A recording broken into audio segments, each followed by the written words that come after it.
a backlog of Justice Wisconsin's untested rape kits under Schimel. Wisconsin, land of cheese, beer, and apparently a horrifying backlog of untested rape kits. During Brad Schimel's time as Attorney General, thousands of these kits containing potential evidence for sexual assault cases sat gathering dust. You'd think something as crucial as this would be a priority, right? Well, in 2015, Wisconsin received a $4 million federal grant specifically for processing these kits.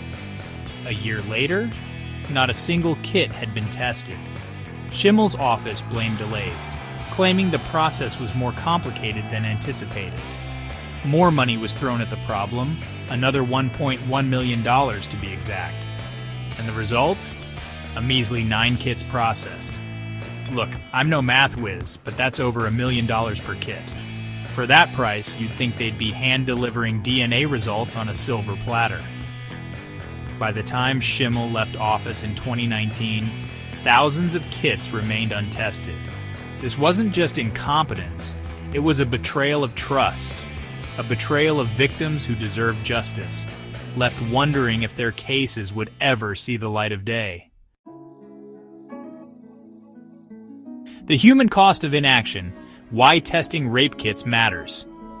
Each one of these untested kits represents a human being, a survivor who endured the trauma of sexual assault and bravely submitted to an invasive and often painful exam, all in the hope of bringing their attacker to justice. Leaving these kits untested isn't just bad policy, it's morally reprehensible. A 2016 study by Case Western Reserve University found that over 50% of tested rape kits linked to serial sex offenders. These are not isolated incidents. These are predators who, emboldened by a system that fails to hold them accountable, continue to commit violent crimes. Every untested kit represents a missed opportunity to identify a rapist, stop them in their tracks, and prevent future assaults. It's a chilling thought, and it lays bare the very real human cost of Schimel's inaction. A new era of justice? Josh Kaul and the path forward. Enter Josh Kaul, Schimel's successor, who made testing the backlog a top priority. Within 9 months, his office processed more kits than Schimel did in 4 years.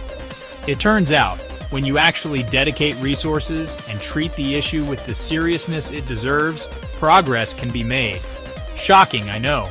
Wisconsin also passed legislation in 2021 mandating the timely testing of all new rape kits and establishing stricter timelines for processing. This is a step in the right direction, but the fight is far from over. The state must also address the underlying issues that led to the backlog in the first place, including inadequate funding for crime labs and a lack of training for law enforcement on handling sexual assault cases. Schimel's Supreme Court ambitions, a legacy marred by controversy. And what of Brad Schimel, the man who presided over this shameful chapter in Wisconsin's history? Well, he's attempting to ascend to the state Supreme Court. You know, because what Wisconsin really needs is someone with a proven track record of neglecting justice for sexual assault survivors on the highest court in the land. Schimel's record on other issues is equally troubling. He's a staunch opponent of abortion rights, even supporting Wisconsin's archaic 1849 abortion ban that predates the Civil War. This stance, out of touch with the majority of Wisconsinites, raises serious concerns about his commitment to women's rights and bodily autonomy. His close relationship with former Governor Scott Walker, another champion of anti-abortion policies, only deepens these concerns. Schimel was even appointed as a judge by Walker in a lame duck session after losing his re-election bid for Attorney General. Talk about looking out for your buddies. Schimel's candidacy for the Wisconsin Supreme Court is a slap in the face to survivors of sexual assault and anyone who values justice and equality.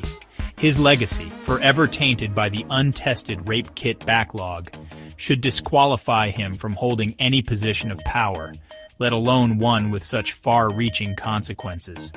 Wisconsin deserves better.